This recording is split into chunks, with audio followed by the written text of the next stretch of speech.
Hello, and welcome to Module 3. Module 3 focuses on learning, intelligence, logic, and the hidden teacher. It will challenge your belief structures on how the mind learns, how we define logic, and our roles as education classroom. Let's take a look at this module. Going through key concept number 9, learning occurs in other parts of the body, other than the brain. So we're going to talk a little bit in this section about somatic or embodied learning. We're going to find out what that actually means and how to address it and apply it to your classroom. Key concept number 10 talks about mastering indirect instruction and becoming the hidden teacher. In this concept, we're talking about a very, very important role, moving from the sage on the stage model of education, which is direct instruction, more to the guide on the side, and how we can facilitate that instruction and why it's beneficial for students, for you as a teacher, to move towards that model.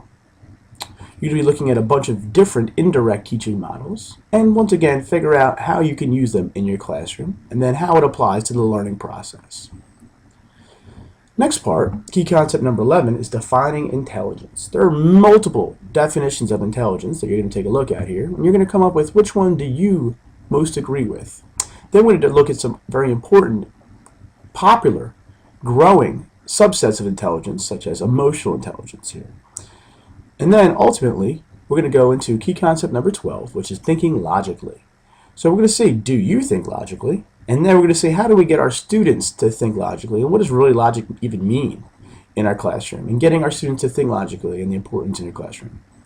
Lastly, we're going to finish up your minor assignments with your teaching philosophy. You're going to look at your existing one you did on assignment 2, and then after this entire course is mostly done, except for the final project and assignment 30, obviously, what changes would you make?